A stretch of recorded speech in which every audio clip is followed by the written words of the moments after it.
This plane behind me, in and of itself, proves that the Earth is flat. Well, this is a Lockheed SR-71 Blackbird. Its top speed is 2,200 miles per hour. Also, the SR-71 can fly at altitudes above 80,000 feet. If the Lockheed can fly over 2,000 miles per hour, how much curvature should it count for to stay at the same altitude? Again, to make sure we're all on the same page, its top speed is 2,200 miles per hour. Let's just say there's 2,200 miles between point A and point B. That means that there would be 570 miles of curvature drop between the 2 points of reference. That means the Lockheed would be dipping down 9.5 miles per minute, or 836 feet per second. I don't think y'all caught that. 836 feet per second. But let's just see what NASA has to think about planes flying over the Earth. This is NASA's document 1207 called Derivation and Definition of a Linear Aircraft Model. This report documents a derivation and definition of a linear aircraft model for a rigid aircraft of constant mass flying over a flat, non-rotating Earth. Wait, what? Flying over a flat, non-rotating Earth? As well as a helicopter, a mathematical model of a CH-53 helicopter. The helicopter equations of motions are given in body axis with respect to a flat, non-rotating Earth. Seriously guys, it's right in your face. But there's only one problem with that. Why assume any planet, let alone Earth, to be flat and non-rotating? Think about it. And they tell us we live on this ball, spinning, processing through space. Do you not realize that they love to put the truth in TV shows and movies? Well, watch this. Man, that's the best idea since they faked the moon landing. Okay, cut. What are they trying to tell y'all? Wow, Neil Armstrong. Hey, wait a minute. You're supposed to be on the moon. I just saw it on TV. Oh, there's a tape delay and with all solar winds. Right in y'all's face. But the more you look into this moon landing, it just keeps getting worse and worse. Like, remember the moon rock they gave the Dutch Prime Minister in 1969? Well, it turned out to be fake. Petrified wood. Ever wonder why all the astronauts have their name on the Hollywood Walk of Fame? I think we know why. How fast does the Earth rotate the equator in your model? How fast in miles per hour? In miles per hour? Well, here's the thing. We don't measure rotation in miles per hour. At the equator, the Earth is moving at about 1,000 miles per hour. In miles per hour? Well, here's the thing. We don't measure rotation in miles per hour. Because right now, here in New York, you can calculate at our latitude, we are all moving with the Earth at 800 miles an hour. In miles per hour? Well, here's the thing. We don't measure rotation in miles per hour. We know the circumference of the Earth is 40,075 kilometers. Divide 23.93 hours into the circumference, and you get 1,675 kilometers per hour, or 465 meters per second. In miles per hour? Well, here's the thing. We don't measure rotation in miles per hour. The circumference around the equator is about 24,900 miles. And we know it rotates once every 24 hours. So you just divide 24 into 24,900. It comes out to 1,037 miles an hour. In miles per hour? Well, here's the thing, we don't measure rotation in miles per hour. Since the circumference of the Earth is roughly 25,000 miles, and it takes 24 hours for one day to happen, 25,000 divided by 24 is roughly 1,000. 1,041 miles per hour. In miles per hour? Well, here's the thing, we don't measure rotation in miles per hour. So the equator is about 25,000 miles around, and it takes 24 hours for one full rotation. Okay. So if you divide those two numbers, you get approximately 1,000 miles an hour. In miles per hour? Well, here's the thing. We don't measure rotation in miles per hour. As the Earth rotates, the equator is going the fastest. You're going about 1,000 miles an hour. You know, everybody deep down knows that we are not moving. In order to believe in a globe, you have to be indoctrinated by people who say that they're smarter than you, make up math equations, and use pseudoscience. It goes against all of our senses and observable evidence. And people will name call and get angry and because they think that they're smarter than we are. You're just fighting against your senses. You're fighting against what's actually true because most people can't accept the fact that they've been lied to about a lot of things. Because we have an enemy who hates God and God's creation, which is us. So I'm the wrong person to be mad at. Every time we see further than the curvature of the Earth should allow, they call it a mirage. Yet the long-distance observations we make are never floating like a real mirage. It's always right where it would be if the Earth were flat. It's no coincidence that the limit of our human eye is about 3 miles away, which is the exact amount of distance to the horizon. This is a form of math magic, so the limit of human vision has disguised itself as curvature. They would call this the curvature of the Earth, but the truth is the vanishing point is due to convergence. So everything below your eye level and everything above your eye level will meet as you go further away. Imagine this to be a cylinder rolling inward and this to be a cylinder rolling inward. The further things get away, they roll into this apparent horizon. Refractions such as inferior and superior mirages have also been doctored up to be curvature as well. So in this photograph, what we're experiencing is refraction in the bending of light causing this bridge to look like it is bent. They'll call this the curvature of the Earth. Then they will call this refraction. They're saying that the reason you can see all the way to the end of this bridge is because of refraction. But the photograph they're calling Earth curvature is actually the refraction. You can actually see the light bending here. But this is crisp and clear with no obscurity and at a lower perspective. You can recreate the optical phenomenon of boats disappearing bottom up just by zooming out. You can watch the boat disappear bottom up, and then when you flip it around and zoom back in, you can see it reappear top down. That's because of the convergence. Remember, it kind of rolls in itself. They love calling the limits of our vision and refraction curvature, and they love calling long distance flat observations refraction. Like the Walter Bislin Earth curve calculator with the little refraction slider where you can make any observation possible with refraction. But that's mathemagics for you, like the heliosorcery model, the reverse engineered of the geocentric. You know, as long as they account mathematically, they can do anything they want with this model. Tomorrow you could wake up and they'd say, oh, we were wrong about the sun. It's actually 40 million miles closer than we thought and a bit smaller than we thought. And you wouldn't know the difference as long as they accounted mathematically for it. That's what they do.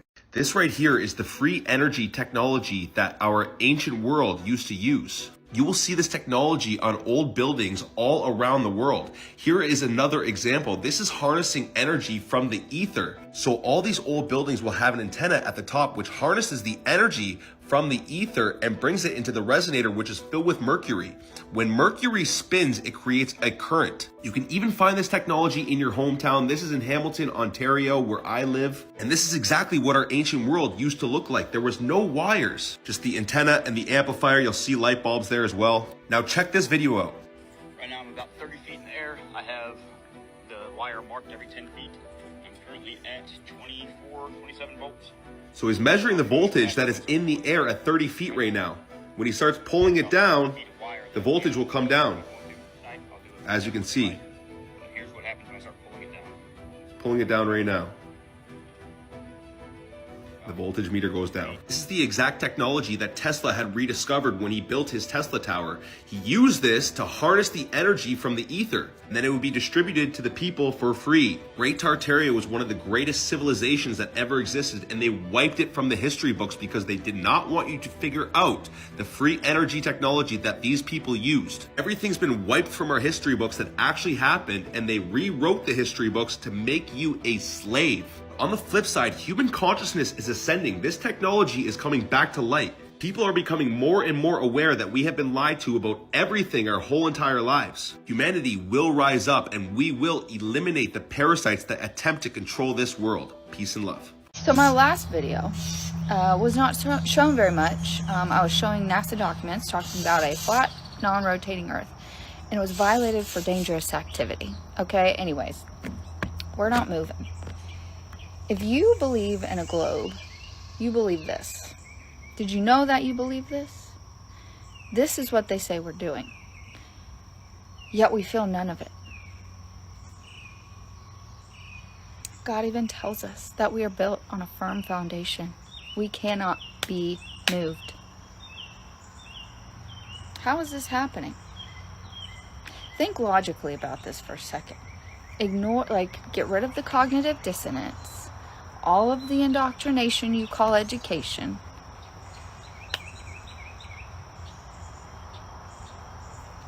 Have a great day. This is how we supposedly move. The Earth moves through the solar system like this. It corkscrews all over the place. Just around and around, corkscrewing. So the Earth, just for people that aren't sure, the Earth, because this is all stuff I had to learn along the way, right? So the Earth, it moves 1,000 miles an hour at the equator, spinning around in a circle. 1,000 miles an hour, okay? Around. Then it is also circling around the sun 66,600 miles an hour around the sun. And the sun is corkscrewing around the galaxy 500,000 miles an hour. If that's the case, then how come you can see the North Star every single night in the same exact location? It never moves. It's been there for thousands of years. It doesn't make any sense. If we were moving like that, you would never see the same star in the same spot every single night over and over and over and over again. And this is why I highly recommend people start looking into the stars a little bit more, specifically the North Star. Specifically, the North Star, the Pole Star, okay? It has a few different names, and it never moves. So there are places that, like the Georgia Guidestones, this was a place that used to exist. It was knocked down, and people don't really know why. I know why, because it was proof that the Earth is not spinning around in circles. Where there was a tiny little hole drilled into this rock. Look at this rock. This tiny little hole. And every single night you could look through this hole and you would see the North Star. It was right in the middle of this hole. Every night. You could stand there and you could put your eye up to the hole and you could look all night until it became light again and you would see the North Star. How is that possible if we're spinning and spinning every single night? The Earth is never in the same location more than once because it's constantly moving? Because that's a lie. None of that's happening. And it can be provable like a million different ways. One good way is start to learn more about the North Star. You can pick up some books and start to read and start to learn. I have hundreds of books I can recommend. Check out Urbano Monte's 10-foot planisphere of 1587. Look at all these creatures, man. We're going to check this out right here. Look at that. Yes, this was in 1587, you know, and what is that thing, dude? Whoa. Let me get out of y'all's way. Man, this thing, dude, I mean, it's 10 foot long. They just put it together for the first time, they were saying. And, yeah, I haven't actually looked at all of it yet. This is the first time I just screen recorded. I'm going back and looking. Dang, dude. That's crazy, man. There's so many mysteries about the world. And, you know, a lot of y'all go, oh, it's just fiction. Yeah. I know it's fiction. I get it, man. I get it. Looks more like a flatosphere to me. Illumination system including a virtual light source patent. Don't forget the date, 1966. Here you go, fact checkers. July 6, 1971, look. NASA-owned U.S. patent, okay? Illumination system including a virtual light source. Now, this is not freaking huge or anything, okay? This is in 1966. This is smaller scale. Then they're just showing basically how it goes and everything like that, you know what I mean? Making the little hexagonal shapes for sure. Present invention was developed in connection with the Sun Simulator System for use with outer space environmental test chamber. And y'all screenshot that. Here's one from 1996. Compact solar simulator with a small substance angle and controlled magnification optics. They're like, these are smaller scale, so fact checkers don't say I'm taking things out of context or blah, blah, blah. I just wanted to show y'all this. It's very easy. I mean, you can just literally go to Google. I mean, because we all trust Google, right? Don't forget, we went here in 1969. You know what I'm saying? That was like 3 years later, so. So you guys really still think we went to the moon? So, besides the obvious, like that, let's talk about this company, ZFX, real quick. Pause to read. This company comes up with green screens and harnesses to record, flying around or maybe bouncing on the moon. And guess who happens to be a customer? Now, sure, they could just be purchasing it to, simulate being on the moon. But if you start looking into it, there's a few other things that are a little interesting.